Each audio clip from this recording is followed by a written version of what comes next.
Hello, everyone. I'm Adam Schaefer, host of the new Hub Tech Conversations on Artificial Intelligence podcast. AI is like a two-sided coin. On the one side, it can accelerate business operations, improve decision-making, and unlock new opportunities. On the other, it raises serious questions around data protection, cybersecurity, and how employees can embrace AI tools without fear or misuse. To help unpack these topics, I'm joined today by two incredible guests to help us explore both sides of the coin.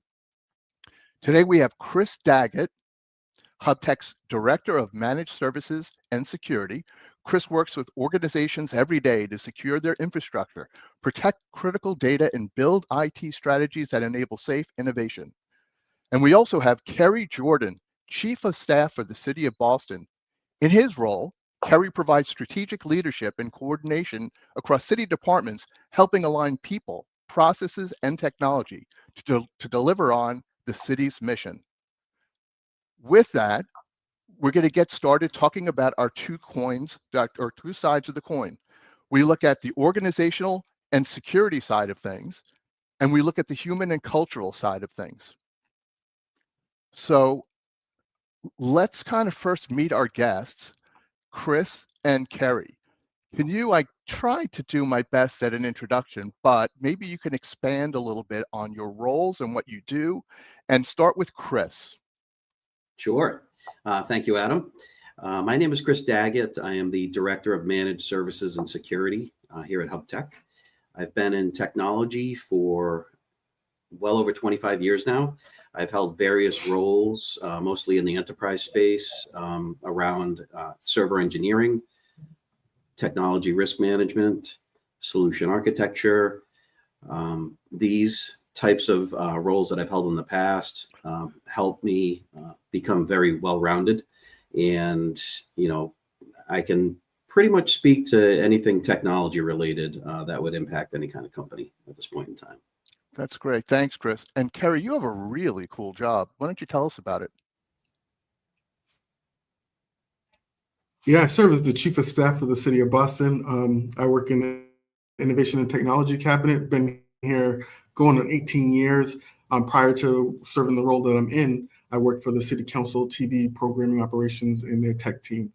So I'm really proud to be a member of the city. I was born and raised in the neighborhood of Dorchester, and I'm a proud parent. So being in a place where I can learn, the ropes of the city and give back to the community has been a fantastic journey of mine. Does that also make you a Pats fan? Are you Absolutely, no questions about it. Okay, good. Because they're actually playing well this year. I'm very happy. Yeah, they are. Super. So with that, let's start our discussion, and we're going to break this into pieces. So first, let's talk about business and security. And I'm going to start just with Chris, and then you guys can maybe talk a bit about it. But Chris, when a company is first looking at AI, what's the right way to evaluate tools before rolling them out? So it really comes down to understanding, what the actual business needs are for these AI tools, and establishing a baseline that's secure, and that's going to provide the most reduced risk that will come into the environment. Getting an approved AI tools list is very important. That will lay the foundational pieces for what the end users can leverage on this AI journey, and understanding what business units may need these AI tools and where they can actually make the most impact. You may have our engineering department, for example, we leverage AI tools quite often, and it's made our roles and our jobs a lot simpler. We've been able to augment a lot of the wash, rinse, and repeat, tasks that we all have. And it's given us a lot of cycles back in our day to focus on bigger and better things. So. Great. And Kerry, come on into this conversation a little bit, and let's talk about it from the government's perspective. How does evaluation differ when you're accountable to the citizens and the public trust when it comes to AI tools?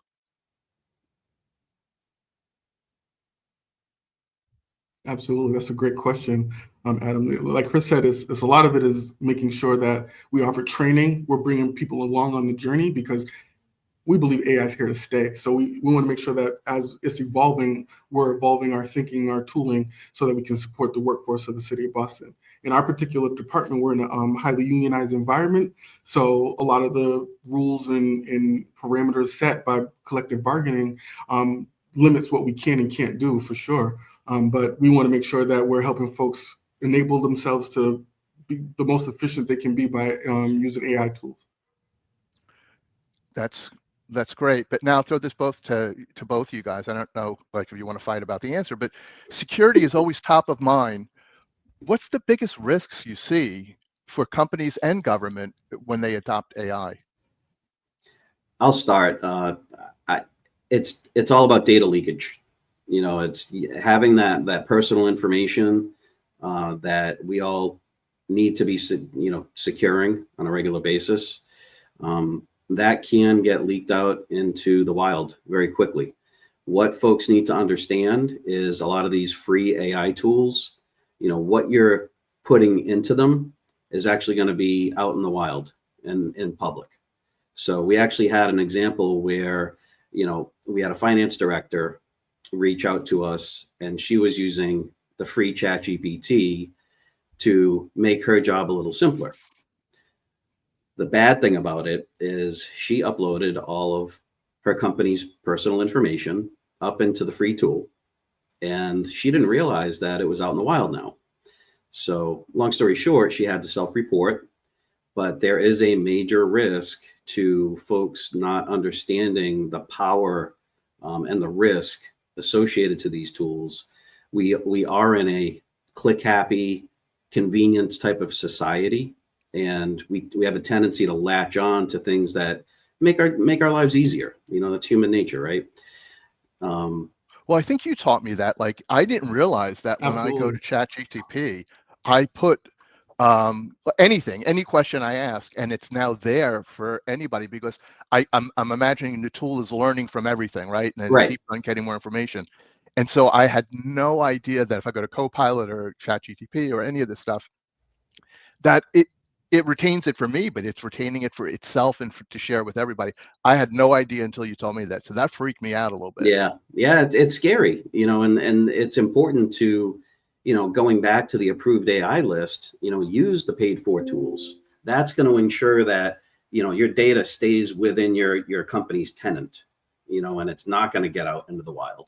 But Kerry, how do you stop? Like, you got all these people everywhere. Like, you're the city of Boston. They got people in different places and different jobs and different PCs.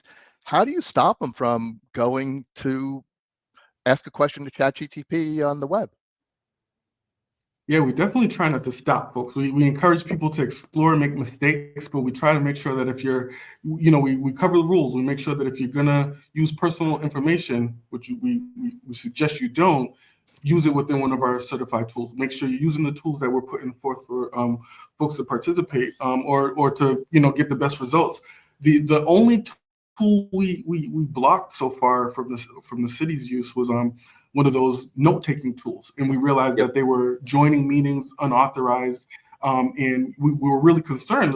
Actually, some of our customers came to us and said, "Hey, I'm really concerned. I didn't invite this tool into my meeting. What are they doing here taking notes?" And so we weren't sure where they were going from there. So that AI was note-taking tool, the AI note-taking tool, and so you blocked that. I didn't realize that either. Absolutely. Yeah, there are a lot of free tools out there we that want to confirm consent. Yep. Yep. We want the two-party consent, so we want to make sure that both parties were agreed to be recorded. So that was one of the areas where we had to pivot. And once the tools got better, we learned how other tools can take the notes you need and record it in a way that gets that confirmation, or at least training folks to say, "Hey, if you're going to record this, make sure you're sharing that in advance, so that everyone can agree or disagree." So that definitely shifts our thinking. So sorry, because I don't understand exactly all the different areas of the city of Boston, but are you responsible for the schools also? So the schools are part of our footprint, where they have a separate IT team, but we work pretty close together to make sure that we're creating policies together that support and supplement one Yeah, but I'd imagine I wouldn't want the kids like sure they use it for homework, but I don't know. There's things you probably do want to block there that have nothing to do with AI, like TikTok and all this other junk. But that's got to be interesting. All right. Well, so let me ask you again, Kerry. I'll stay with you for a second. From your side, how do you balance innovation with the risks when you're working with the public sector? Like this is really cool. It would really add a lot of value, but I'm not really ready to deal with that yet. I don't know if this is something we want to roll. How do you evaluate this stuff? So it's a two-parter, but the funny part is we're constantly trying to compete with the conferences and the different events that the city workforce gets to attend. They go out and learn about all these cool and exciting tools, and they come back and it was like, hey, I need this tool, and it costs a whole bunch of money. So we're like, hey, slow down, let us evaluate the needs. And so we create a policy. We do a lot of training, but we also encourage folks to introduce those tools. Let us evaluate it. Let us put them through our security metrics to make sure that this tool is going to stand up and it's going to protect our data. And so it's tough. We try to be the innovators, but a lot of the folks in the city of Boston are also the latest and greatest comes out of the city. So it's sometimes challenging to be in front of it. So we survey our workforce. We ask them, hey, what tools are you using? What tools would you like to use? And we really create those feedback loops to make sure we're iterating and shifting things according to what the workforce is demanding. When you do your surveys, you get good response rate, or like do a lot of people just say, I don't want to deal with that? It keeps getting better because Okay. the other thing is like folks want to know like what is this AI thing, and part of I think our role is to demystify it. So when they start to open the air and we're letting them information that kind of resonates, I think they begin to trust us, so we're able to do a little bit more and they want to participate more. Yeah, that user adoption piece is super important. As Kerry had alluded to, getting the information out in front of the end user space, making sure that they're educated, they know the do's and don'ts, getting them excited about it. I think those are all key factors in the success of any AI implementation. Kerry had mentioned earlier that AI is not going anywhere, and it's going to stay for a long time. It's not. I know there's a lot of speculation out there that AI is going to be replacing jobs. I see it as an opportunity to reskill and kind of tighten up how you do your role. It's everybody's going to use these AI tools differently, and in many cases it might be disposable. So that's a great kind of pivot to the next part, which is organizational change. Like, how do you guys, especially with the city, how do you get people to embrace AI, leverage AI, and not be afraid of it? Because exactly what you said, Chris, like, am I going to start doing this and now it's going to know what I do and it's going to replace me? Like, do you deal with that? We do, but we try to remind folks that, someone has to prompt engineer, someone has to train the models and tell the models what to do. And that human element is valuable. The other piece is making sure that we have that human element to review the data that we're receiving, or the answers and responses to the prompts. And we still need that human element to make sure we're confirming the facts and that sort of thing. So a lot of that draws people. It's like, hey, it makes it a little bit easier, but we also have to make sure we're reviewing it and the responsibility of information is ours. So, but do you see people like are scared of it, or they're into it? Like, what is it, like a 50-50 thing? So I believe we surveyed our workforce, and over 60% said that they're using it, whether in a personal or professional capacity. So it's definitely on the rise. And again, with your devices, your cell phone, you can't avoid it. I got a new device, and so much of it is in there. So it's like, hey, you lost your bank card. You want to update it here? I'm like, not with your, not with your AI tool in the mix. I'll call the company, What's funny is my kids use it for school now. I thought like I wasn't going to tell them it existed, but they knew already, right? Like they knew everything. And the teachers now have an AI detection tool that tells them like what percentage of this was written. And the teachers are great. They've been asking the kids like, what does this word mean? And the kid's like, I don't know. And then one teacher asked the kid, hey, you use ChatGPT for this, didn't you? He goes, no, ma'am, no, I use Copilot. So I thought that was a pretty good answer. So anyway, um, so Chris, let's go talk about the same with leadership and organizational change, and how does HubTech, and I don't want this to really be a promotion of HubTech, but that's where you are, and how does HubTech help its clients navigate not just the tech, but also the people side of this adoption? What do you guys do for that? So it's, again, it's important to understand, the do's and don'ts. The adoption piece it's a journey. It's all about making sure there's a lot of open dialogue with the end users, understanding business cases, and AI will eventually touch every single business process that any given company has. Whether folks want to believe that or not, that's the reality of what we're dealing with today. But Kerry had brought up proof of concepts, emerging technologies, things like that. It's tough to stay on top of things. There are always new tools coming out, but prioritizing what you want to approach first is very, very important.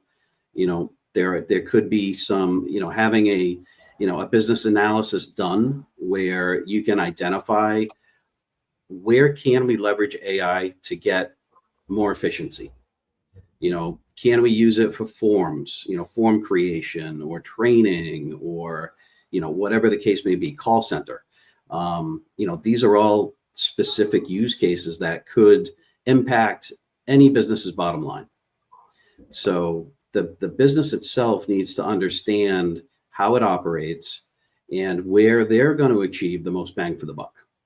So you're going to spend time with CEOs and Kerry's side with the city, and you're going to maybe help them try to figure out how to leverage AI. Is that what you're saying? How they're going to get bang for their buck? Yeah. So we would go in, we would interview, key stakeholders, and we need to understand where the pain points are.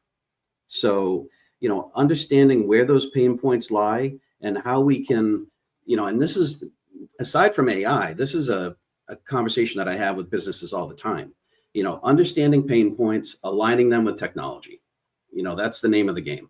That's how you're going to maximize, your spend, your strategy, everything across the board. And, you're gonna, it comes down to having a strategy, having goals and milestones in place. And, if you really stick to the plan and ensure that, as Kerry had alluded to, the training, the communication, all those kind of soft skill pieces are crucial, very crucial. But, I also think we're at an interesting. Oh, sorry. I was just going to say we're at an interesting time where innovations are just happening so frequently. So right. You want to be ahead of the latest and greatest. You kind of want to know what the new trend is so that you can stay at least informed. And right. I think in our bureaucracy, it's challenging because you have people who've been doing things the same way for 40, 50 years. You know what I mean? They're like, don't come interrupting my process. This thing works, But if you can leverage, AI to help them be a little bit more efficient or save a little bit of time, then I think we're checking that box. Yep. And I think that's where, there's a challenge there, right? You had mentioned the, some folks are kind of set in their ways. You have C-levels and business owners. They've been operating at a certain capacity for a long time, and they've been successful doing it. And you have somebody, like Hub or another company coming in for an AI readiness kind of assessment. And they're like, we're fine. We don't really need anything. We're doing just fine. It's quantifying the return on investment and, what kind of efficiency gains they're going to get, which will ultimately impact their bottom line. You kind of need to talk at their, what speaks to them. If you go into speeds and feeds and things like that, you're not going to get across to that level of person. So you kind of need to adjust, know your audience, adjust your, it's not your pitch, but your approach, because different types of roles will speak different types of languages. If you speak technical to a C-level, you're going to glaze them over very quickly. So, being able to get through to them and, speak their language, understand, where the challenges lie and how to bridge the gaps and leverage the technology and the AI to help them out is the name of the game. And do you guys, like, Kerry, do you have like guardrails, or like, does an alarm go off if somebody's doing something wrong with the tools? Maybe they're trying to find personal stuff or doing something that, is a no-no. Like, do you have a way that you get alerted?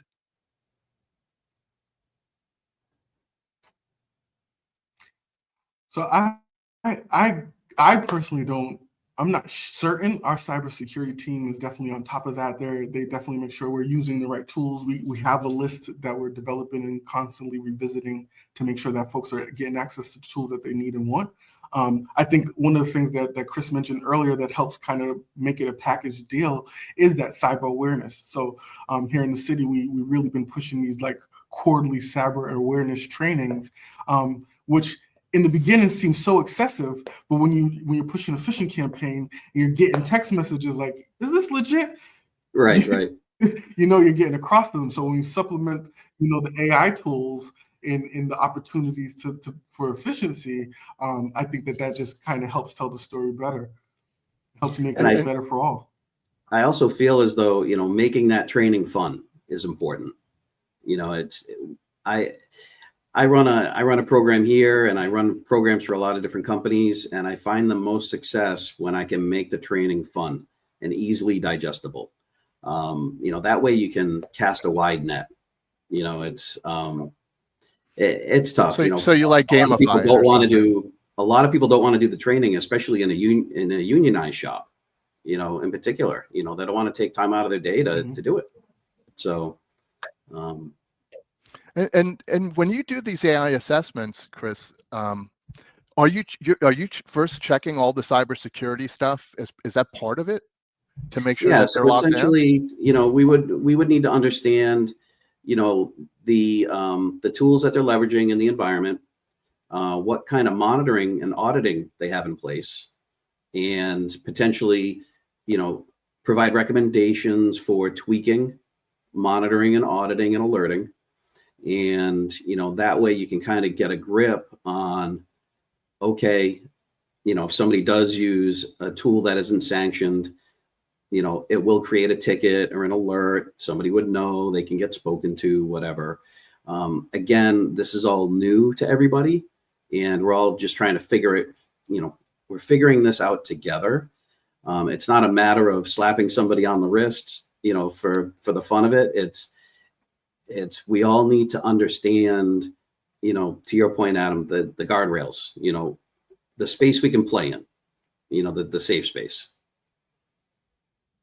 And then another fun thing for us in the schools, a few of us have visited a few of the high schools, and they're like, "Oh, AI, no, thank you," But when you show them the how to use it to check your coding and that sort of thing, they realize like, oh, there is additional value here that I didn't think about. It's more than an LLM tool. There's so many more things we can do if we were exposed to them, if we knew about them. So I think that sometimes our team serves as a IT liaison to the rest of the departments here to help them kind of see what else is out there. And it's funny because, these AI tools, depending on how creative you are and how you dive into it, and figure out, it's really interesting. Like we leverage Microsoft Copilot quite a bit in our environment, and I can start a chat with AI, and it will provide me the output from my prompt, but it will also suggest, do you want to go deeper here? Do you want to, evaluate this? Do you want to look at this? And, in many cases, I'm at night, I'm at home, just kind of, banging away. Going down the rabbit hole. Before I know it, it's like 2 a.m, and I didn't even think that time went by. It took me on this journey that I didn't even think I could go on, and it's really interesting. It all depends on the user and how creative they want to be, but it's very powerful. The use cases are endless, and the power of this tool is immense. So Are there any concerns that your customers or clients have flagged for you that kind of stand out as things that you start to train towards or redirect them about?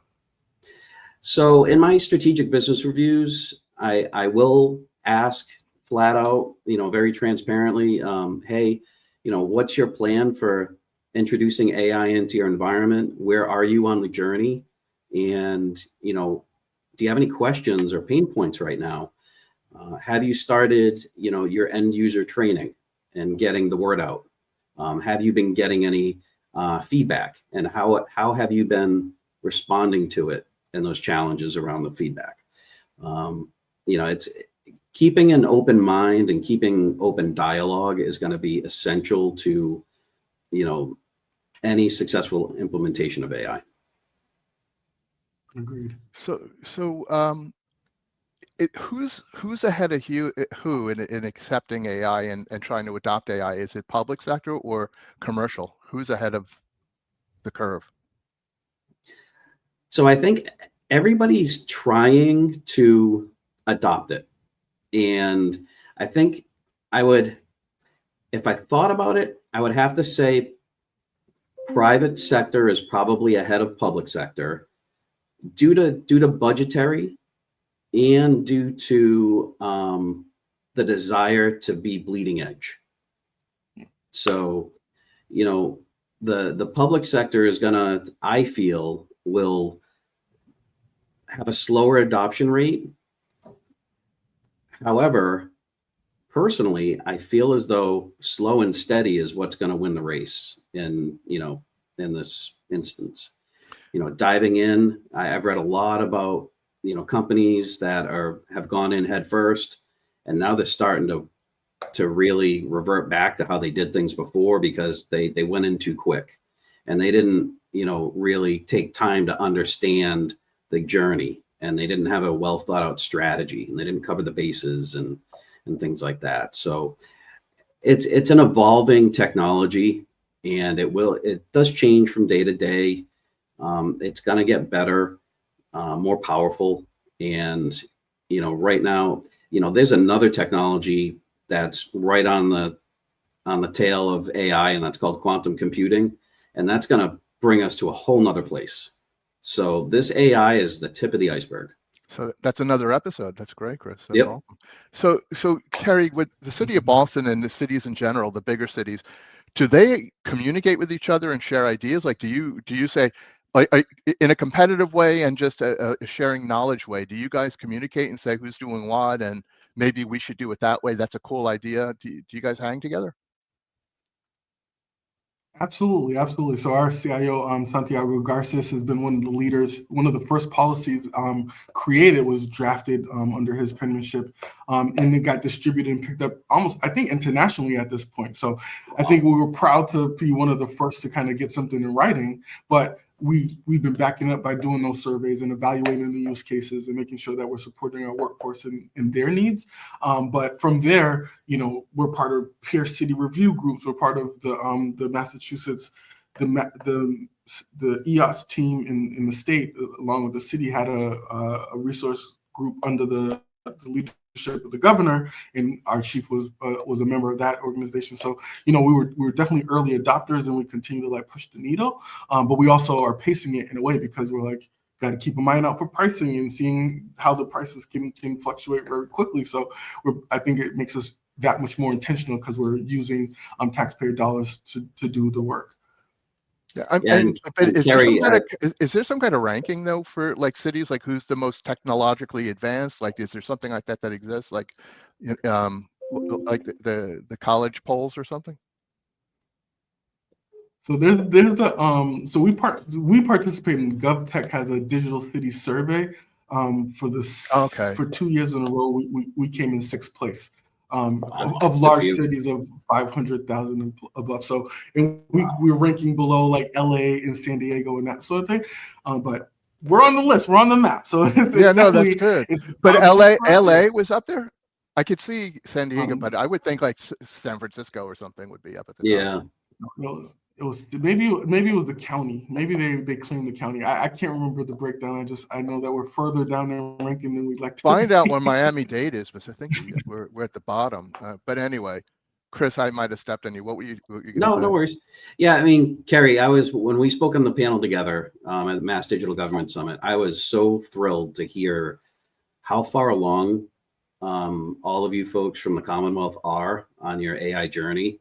And, you're really doing a fantastic job, and you're really leaps and bounds ahead of many. So great job. We appreciate that. Yeah, I think it's just the partnerships. It's folks opening their doors and their GitHub stuff, and us returning the favor, so we're able to do more with less. I feel like we're a scrappy bunch. We're forced to be, because there's only but so many of us to do a lot of things all at once. So we have to look at our friends and our neighbors and figure out what tools we can enable to do more. Life's all about relationships, right? Absolutely.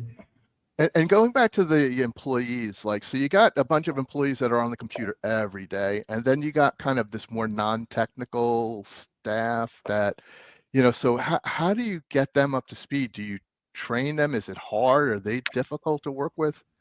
They're just now all of a sudden you want them to do something technological, maybe. I don't know. Yeah. I mean, I think at this point, most folks are already on the path there, whether they're in the field and they're using tablets or mobile devices, so making sure that when we're evaluating those tools, they're able to be offered the AI tools that can help their work. Again, if we can look at 100% of someone's workload and tackle at least 20% of that and make it a little bit better for them, that's the goal. So, and it's not always easy, especially as folks are kind of stuck in their ways or may have challenging embracing technology. We're also making sure we're creating the systems that can support it and create redundancies and whatever else is necessary down the line.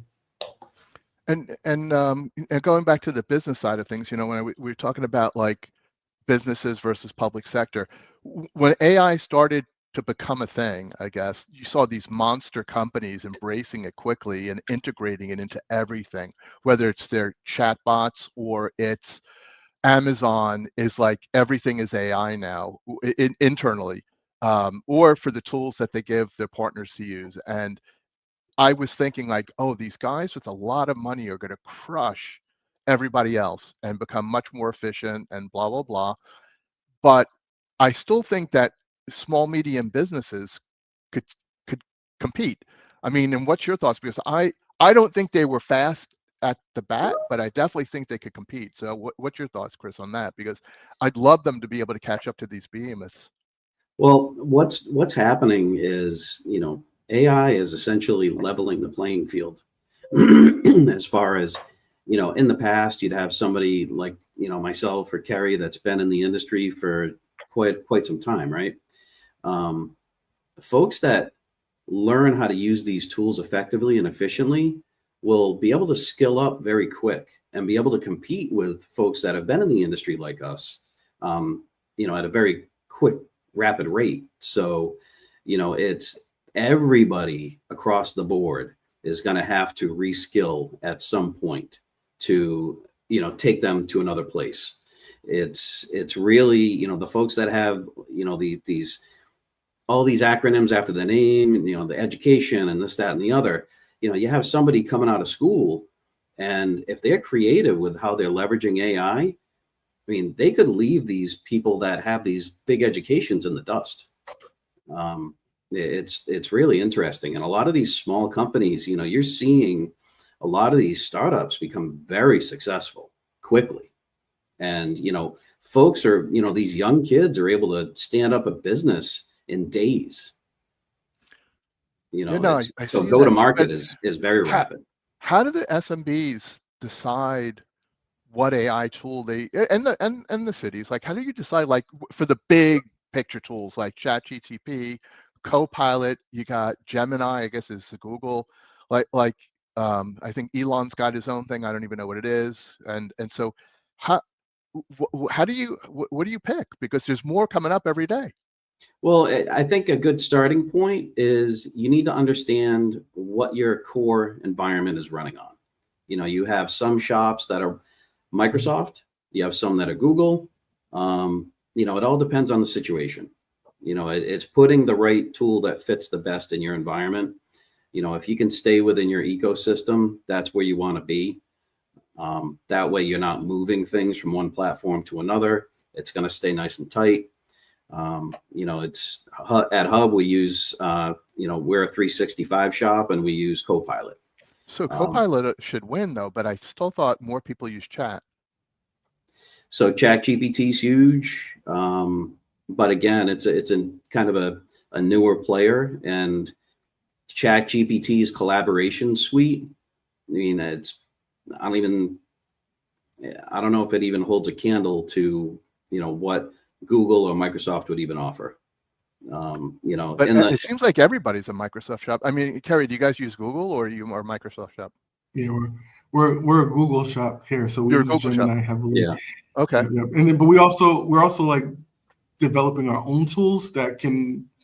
Sometimes Gemini might not give us the response we need, so we might run it through Claude, or we might run it through, Anthropic or something else. So it's really interesting to know what's out there, explore what's out there. And another thing that I was thinking from your question, Adam, is, I went to a conference, and one of the tools that was being developed for another city was cybersecurity tools for small businesses. So you might not be able to afford a security team and that sort of thing. So if you can leverage AI to monitor your systems and support you in that way, that's one of the things that we're starting to see trend. Yeah, I see that quite a bit at the conferences. I see more and more startups popping up with these very innovative platforms that are end-to-end security. As opposed to, all right, we have these 12 solutions, that work well together. Any company is going to want to buy one solution. It simplifies billing. It just makes it easier to support. Okay. So it's not a stack of different things. They're going to get one. Right. But Adam, to answer your question, right? So OpenAI, ChatGPT, that stuff is it's integrated into a lot of these platforms already. So, Google leverages it, Microsoft leverages it, there are a lot of other LLMs out there that are designed for specific things, for image creation, for content authoring, for, it just, to Kerry's point, some things do that analysis better than others. Cool. So really, really good stuff. But we're going to kind of start coming to the end here and wrapping it up, but I definitely want to make sure we cover some ground with kind of advice. So first, let's talk about employees. So Kerry and then Chris, like if you could leave employees with one message about AI right now, what would it be? And then Chris, you can hit it after that. My message is typically, especially for IT folks, bring others on the journey with you.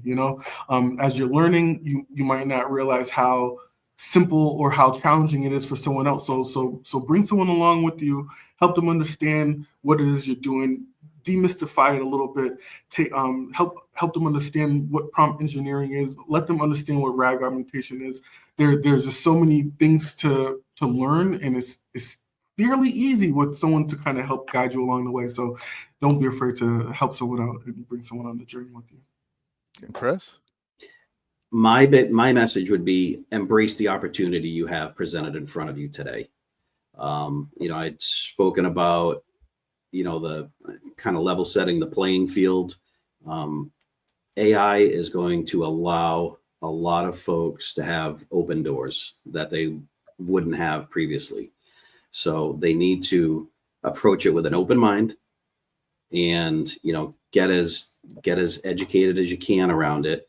And, it's just a matter of starting off small and, digging in. It's not, you kind of need to, like anything else, you're not going to be an expert right out of the gate, but as you play with it and understand it more and get more creative with it, the outcomes are going to be fantastic.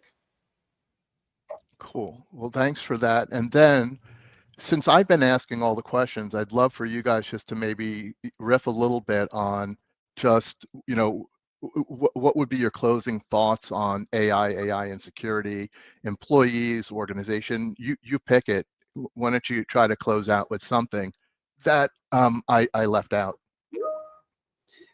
I feel we really didn't touch upon governance. Okay. I think that's a big human piece that will not go away. There is a lot of bias that the LLMs build out, and it's the human that will be responsible for keeping that bias in check, and to ensuring that you're adhering to certain regulatory requirements where necessary, or is the data accurate?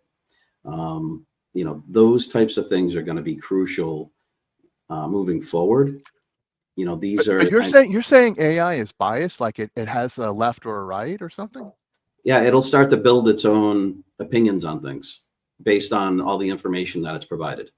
So the more It's gonna the mind of its own. more static that's out there, the more these things are going to get confused.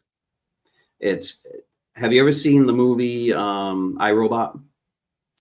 I've heard about it. I'm not allowed to watch. Yeah. Movie. Well, essentially, these AI engines are going to get very powerful very quickly, given all the information that they're provided, and they're going to start to, come to conclusions on their own, almost, thinking like a human does. But if they have certain biases and things like that, that's going to sway how they react and how they respond to certain prompts. The prompt engineering is, essential to getting, good, clean, if you can craft a good prompt, then you should get what you're looking for fairly quickly. You will, however, have to review the output, because, AI is just like Wikipedia. It's like garbage in, garbage out. There's no governing body of, all right, this is the de facto. These are all facts that are coming back at you from AI. I leverage it for a lot of content authoring, and I can probably get 70% of the way with AI, but I need to put in that 30% to get it to the finish line. And I absolutely need to review the output of what AI has provided me.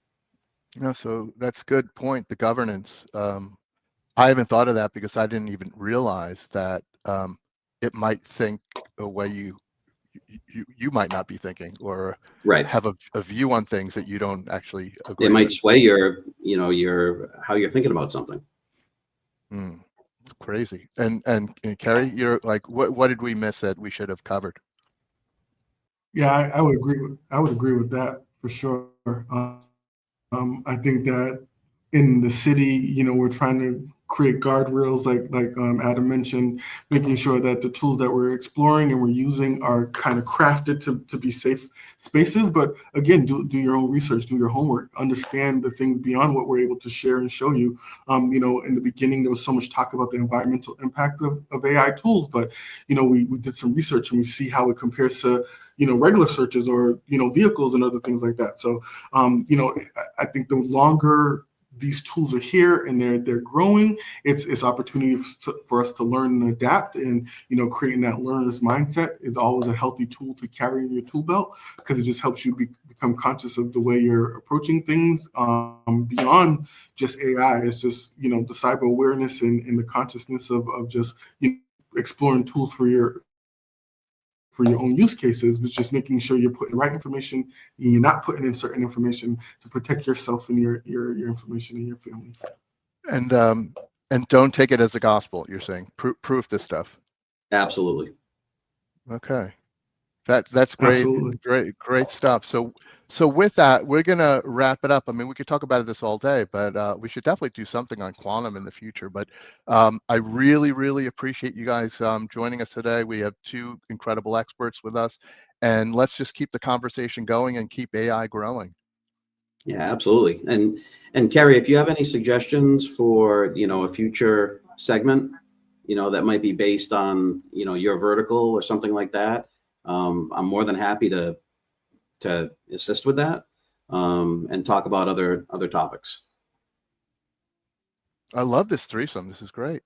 Well, with I that, appreciate thanks, that. guys. Take you up on the offer. All right. Have a great day, and let's let's keep on talking. Thanks for having me. Awesome. Thanks, everybody. Have a great day.